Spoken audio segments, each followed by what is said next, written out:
Aujourd'hui, je vous rends compte d'une dégustation qui a eu lieu au Nez de Saint-Pierre, organisée par Martial Jacquet, autour du thème de la Syrah, on dit la Syrah, paraît-il, dans le Rhône Nord. Alors la Syrah et le Rhône Nord sont le fil conducteur de notre voyage que nous avions réalisé en 2019, notre groupe qui a conduit à la création d'ailleurs de ce canal.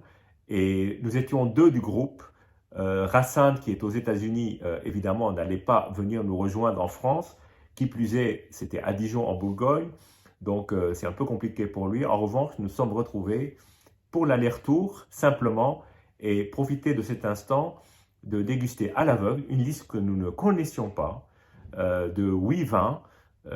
Voilà. Et donc, nous sommes retrouvés avec un groupe de dégustateurs, avec aussi le cuisinier Stéphane Derbord. Stéphane est un cuisinier qui était anciennement étoilé Place Wilson, donc en plein centre de Dijon, une institution gastronomique, et aujourd'hui est établi à Gémeaux, qui est un village à une demi-heure de Dijon, dans lequel il reçoit et organise des déjeuners et des dîners. Et c'est là où j'ai pu participer à la dernière dégustation à laquelle j'étais, du millésime 2016 du domaine de la Romanée Conti. Grand amateur de produits de chasse, donc nous étions sur l'expectative et nous n'avons pas été déçus, car avec la Syrah, le Rhône Nord et quelques surprises en plus que nous avait concocté Martial, nous attendions, en tout cas nous étions impatients de voir ce que Stéphane nous avait concocté pour accompagner ces vins. Alors, il y avait 8 vins, donc ce qu'on savait, c'est que c'était le millésime 2019, donc exclusivement Rhône Nord, en rouge, donc forcément de la Syrah, parfois avec un tout petit peu de Viognier.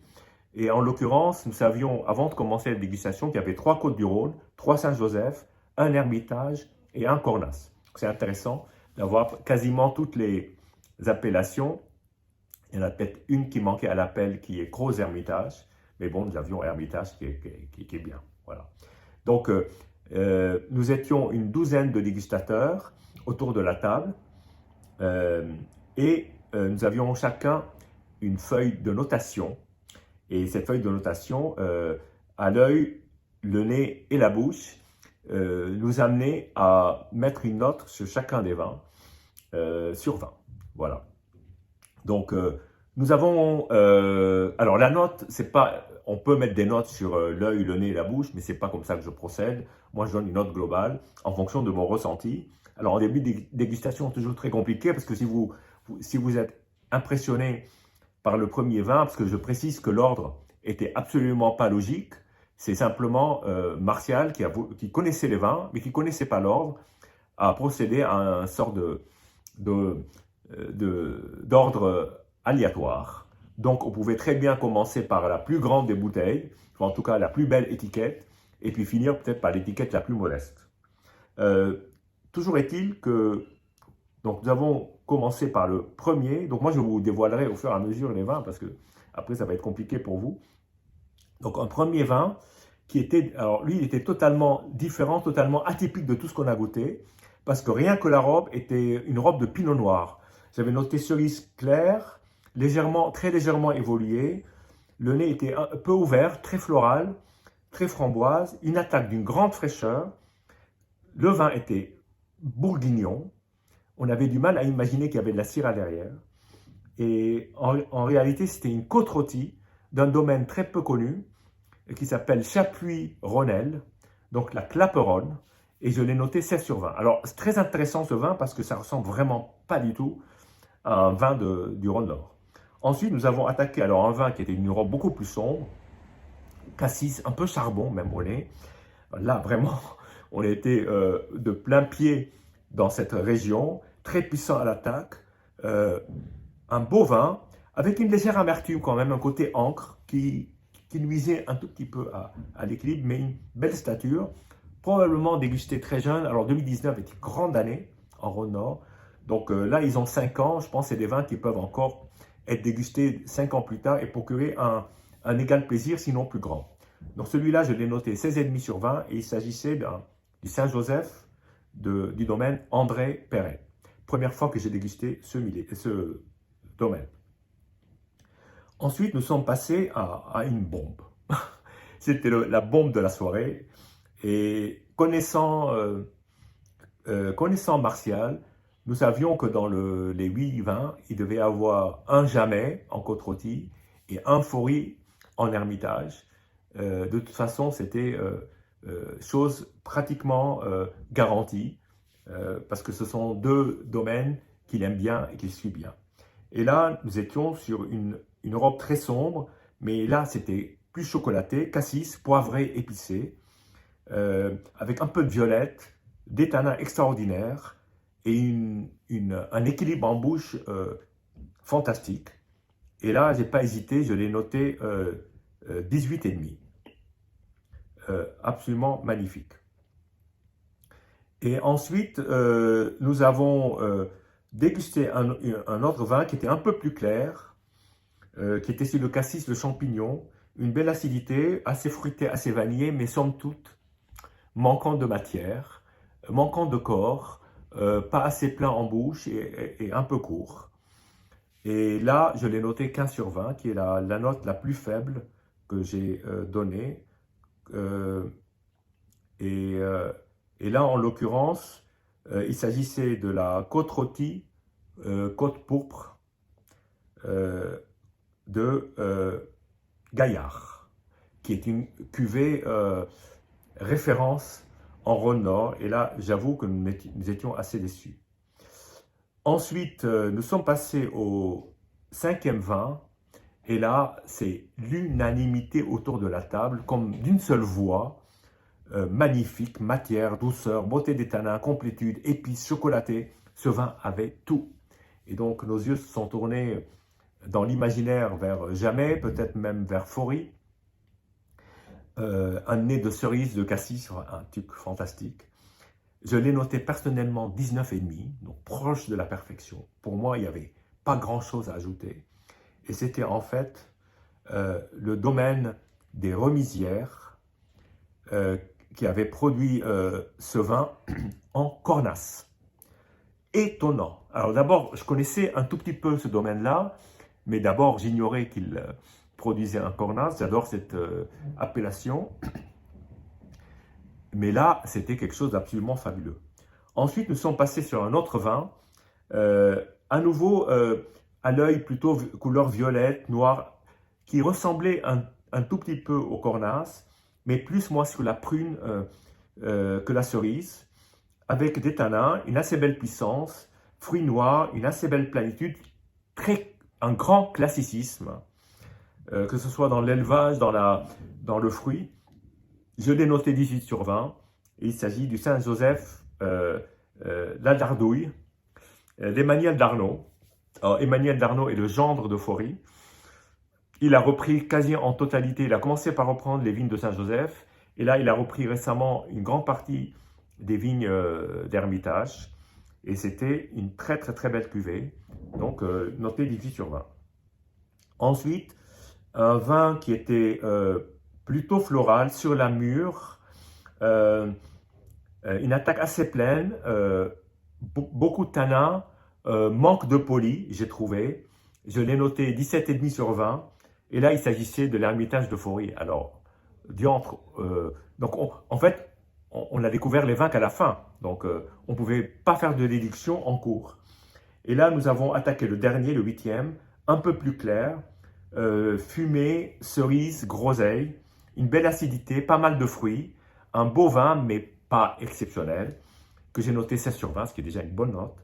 Et là, il s'agissait du Côte-Rôtie de Jamais. Bien, alors tout ça pour vous dire que nous avons quand même été surpris au moment de la découverte des chaussettes, des vins, tous, y compris d'ailleurs Martial, l'organisateur, qui les avait goûtés, il avait ouvert les bouteilles 24 heures avant, il les avait épaulées, goûtées, et avait dit qu'effectivement, enfin, l'Hermitage de Faury avait été explosif à l'ouverture, et je pense que 24 heures plus tard, il n'était peut-être pas aussi explosif que nous avons pu constater. Alors, que peut-on déduire de cela? Alors, d'abord, en dehors d'un seul vin, le premier, la Clapron, qui était vraiment très pinot noir, finalement, ces vins ont beaucoup de choses en commun. D'abord, au niveau de la couleur, aromatique de cassis un peu poivré qui arrive très souvent. Après, les différences se font au niveau de la qualité de la matière, de l'équilibre, des tanins, de la structure. Donc, il y a eu des énormes surprises. Remisière en fait partie, en Cornas. C'est absolument extraordinaire. Il y a eu le Saint-Joseph, le Blanchard de Xavier Gérard, qui est un petit domaine, qui produit d'ailleurs une des rares Landonnes, avec Chave, Rostin et Guigal, qui est très rare à trouver. Il y a aussi André Perret qui était bien.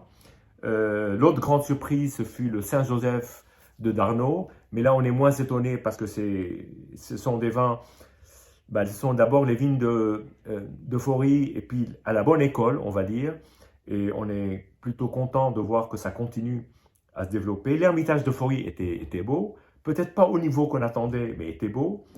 Relative déception, toutes choses égales par ailleurs, hein. Tout relativement sur la côte rôtie de Jamais qu'on attendait peut-être plus puissante à ce niveau-là, mais grosse déception sur la rose pourpre de Gaillard parce que c'est une très très belle cuvée d'habitude.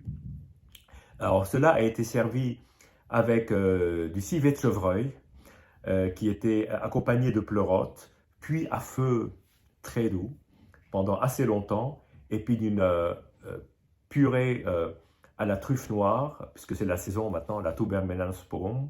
Là, c'était incroyable. En fait, c'était pas une purée, c'était une écrasée de pommes de terre. Attention, Stéphane va peut-être se fâcher si je dis ça. C'est-à-dire qu'en fait, c'est comme une purée, mais avec des morceaux, ce qui permet. Alors, les morceaux étaient fondants, donc c'était magnifique. Alors, on pourrait s'arrêter là, mais non, il y a toujours les vins qui accompagnent le repas, parce que c'est pas les mêmes.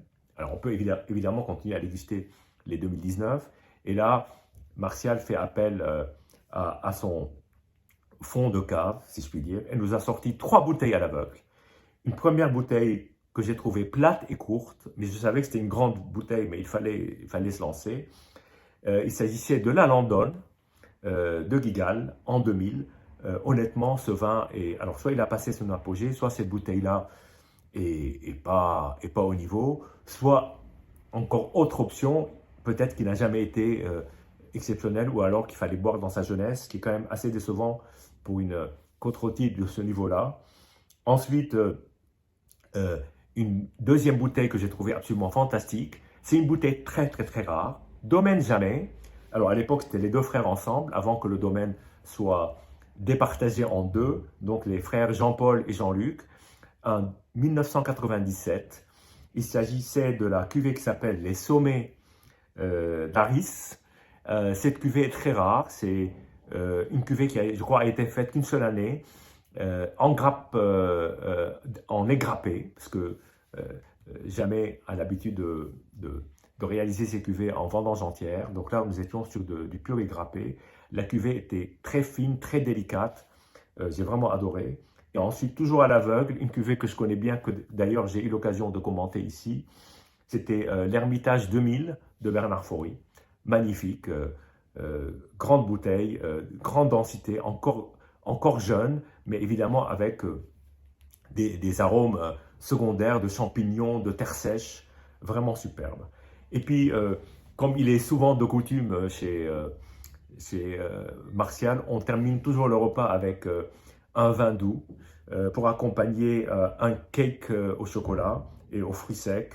Et là, c'était Convento Selección de Toro Albala, dans le PX, donc du Pedro Jiménez, pas tout jeune, puisqu'il s'agissait d'un 1955, beaucoup sur les fruits secs, donc ça allait très bien avec le chocolat, moins chocolaté que ce que j'ai eu l'occasion de déguster et commenter ici.